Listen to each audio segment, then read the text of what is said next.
6 जनवरी 2025 वाले दिन सुबह को 11:15 पे डेविड मोरो नामी शख्स अपने अपार्टमेंट की बालकनी में बैठा पैसिफिक ओशन के नज़ारों का लुत्फ ले रहा था। हमेशा की तरह ये एक नॉर्मल दिन था। इतने में उसके अपार्टमेंट से करीब 5 मील दूर पैसिफिक पैलिसेड्स की पहाड़ियों पर उसे भड़कती हुई चिंगारियों के साथ आग नजर आती है। देखते ही देखते सिर्फ 1 घंटे के दौरान ये आग इतनी फैल गई कि धुएं ने पहाड़ को पूरी तरह से छुपा दिया। सैटेलाइट व्यू में देखा जाए तो सबसे पहले ये आग पैलिसेड्स के पहाड़ों पर रिपोर्ट हुई थी, लेकिन उसके चंद घंटों के बाद ये ईटॉन, हर्स्ट, केनेथ, गेटी, स्किरबॉल और सैन फर्नांडो के एरिया तक फैल गई। जिस वक्त ये आग लगी उस वक्त यहाँ 100 किलोमीटर्स पर आवर की हवाएं चल रही थी, जिनकी डायरेक्शन इनलैंड से ओशन की तरफ थी। अब यहाँ सवाल ये पैदा होता है कि अगर सबसे पहले आग पैलिसेड्स में लगी थी जो ओशन के बिल्कुल करीब है, तो फिर वहाँ से आग हवा के ऑपोजिट डायरेक्शन में 30 से 40 किलोमीटर दूर तक कैसे फैल गई। ज़ेम टीवी की वीडियोस में एक बार फिर से खुशामदीद। नाजरीन, इस आग ने टोटल 38,000 एकड़ या फिर 150 स्क्वायर किलोमीटर के एरिया को उजाड़ कर रख दिया है।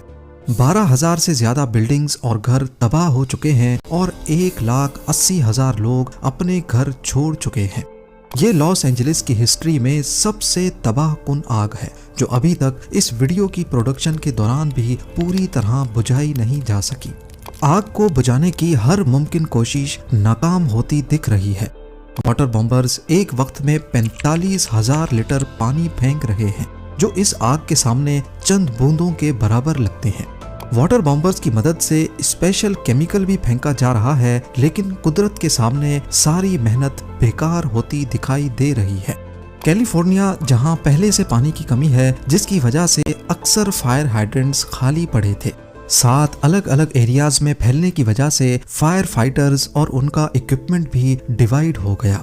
और ऊपर से 70 से 100 किलोमीटर्स पर आवर की हवाएं जब आग पर पड़ी तो ये आग और ज्यादा भड़कने लगी। लॉस एंजलिस वाइल्ड फायर फैलने की असल वजह जानने से पहले देखते हैं कि कैलिफोर्निया में इससे पहले कितनी बार वाइल्ड फायर्स ने हमला किया है।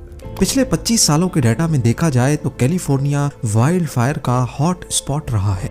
ईयर 2003 में सैन डिएगो काउंटी में सीडर फायर ने 2,73,000 एकड़ पर हमला किया। 25 अक्टूबर से भड़कने वाली आग ने 4 नवंबर 2003 को दम तोड़ा। 2017 में टब्स फायर ने 36,000 एकड़ जला दिए और ये भी अक्टूबर के महीने में लगी। दोबारा 2017 में थॉमस फायर ने 2,80,000 एकड़ राख बना दिए। ये आग दिसंबर में शुरू हुई और जनवरी में खत्म। 8 नवंबर 2018 को कैंप फायर ने 1.5 लाख एकड़ जलाए और 17 दिनों के बाद 25 नवंबर को खत्म हुई। इसी तरह 2020 में ग्लास फायर ने 67,000 एकड़ पर हमला किया और ये भी सितंबर में शुरू होकर पूरे महीने बाद अक्टूबर में खत्म हुई। अगर इन तमाम वाइल्ड फायर्स की डेट्स पर गौर किया जाए तो इनमें एक चीज बहुत कॉमन है, विंटर्स। यानी ये वाइल्ड फायर्स सर्दियों के महीने में ही लगी हैं और अभी लॉस एंजलिस वाइल्ड फायर भी पीक विंटर्स में ही लगी। तो आखिर क्या वजह है कि कैलिफोर्निया की हिस्ट्री में ज्यादातर वाइल्ड फायर्स सिर्फ विंटर्स में ही लगी हैं?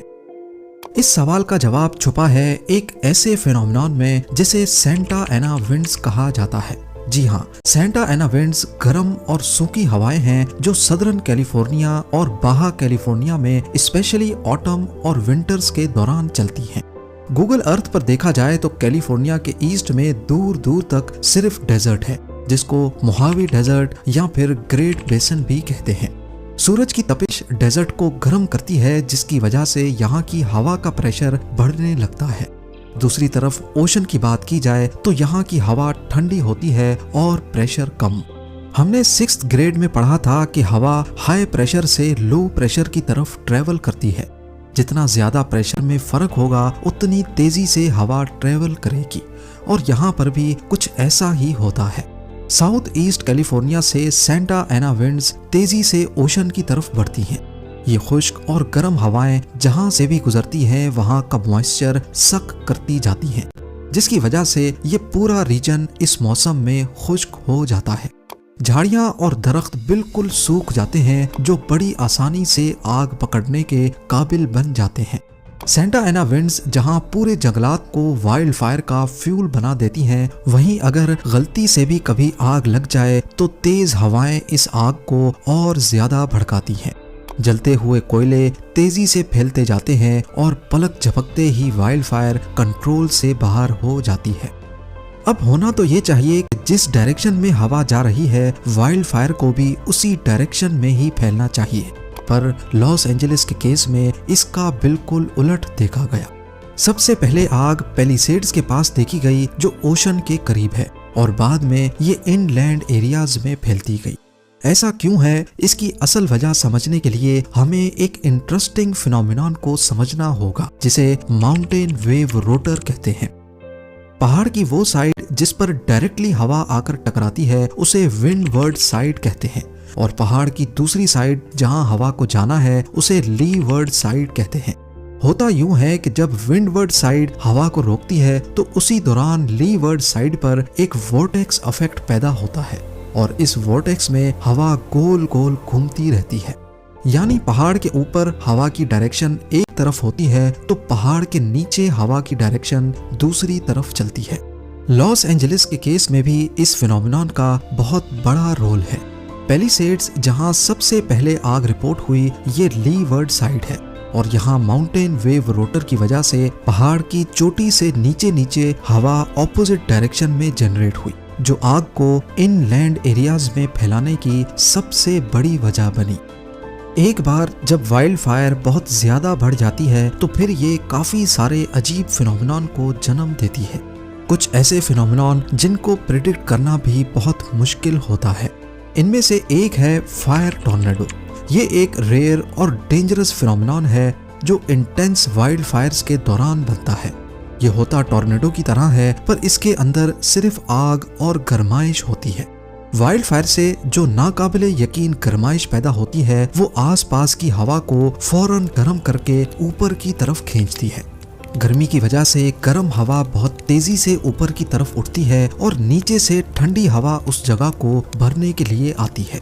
ये अपड्राफ्ट एक रोटेशनल मोशन क्रिएट करता है, जो आसपास की सूखी झाड़ियों को फायर टॉर्नेडो में खींचकर वोर्टेक्स को और भी ज्यादा दहशतनाक बना देता है।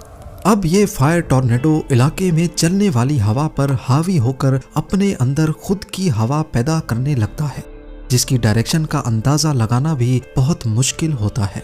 लेकिन ज्यादातर चांसेस होते हैं कि ये पहाड़ के साथ साथ ऊपर की तरफ वाइल्ड फायर को बढ़ाएगा। वाइल्ड फायर एक हकीकत है, और क्लाइमेट चेंज की वजह से आने वाले सालों में ये ज्यादा फ्रीक्वेंटली पाई जाएंगी। अमेरिका के पास वाइल्ड फायर्स को कंट्रोल करने के लिए लेटेस्ट टेक्नोलॉजी भी मौजूद है। सबसे पहले इंफ्रारेड कैमरास से वाइल्ड फायर के टेम्परेचर और उसके फैलने का रियल टाइम डाटा लिया जाता है। सैटेलाइट्स की मदद से आग की साइज और लोकेशन को मॉनिटर किया जाता है। आजकल तो आर्टिफिशियल इंटेलिजेंस की मदद से आग के फैलने की डायरेक्शन को प्रिडिक्ट भी किया जाता है, और फिर ये सारी इंफॉर्मेशन फायर फाइटर्स तक पहुंचाई जाती है। फायर फाइटर्स कोशिश करते हैं कि जहां आग लगी है उसके इर्द गिर्द केमिकल स्प्रे करें, ताकि आग ज्यादा ना बढ़ सके। पर लॉस एंजलिस में फायर फाइटर्स पहले एक एरिया की आग को कंट्रोल करते, तो हवा के जरिए आग दूसरी जगह तक फैल जाती थी। अमेरिका की हिस्ट्री में पहली रिकॉर्डेड वाइल्ड फायर साल 1871 में मिशिगन के पास लगी थी। इस वाइल्ड फायर में 12 लाख एकड़ राख की नजर हो गए और 2500 जानें जाया हो गई। 1871 की पेस्टिगो फायर से लेकर आज की लॉस एंजलिस वाइल्ड फायर तक नेचर हमें इशारा दे रही है कि आग पर काबू पाना आज भी करीब नामुमकिन है। लेकिन अगर हम कुदरत को समझने की कोशिश करें और क्लाइमेट चेंज से लड़ने के बजाय उसके हिसाब से चलने की कोशिश करें, तो शायद वाइल्ड फायर्स का सिलसिला दोबारा से थम सकता है। उम्मीद है ज़ेम टीवी की ये वीडियो भी आप लोग भरपूर लाइक और शेयर करेंगे। आप लोगों के प्यार भरे कमेंट्स का बेहद शुक्रिया। मिलते हैं अगली शानदार वीडियो में।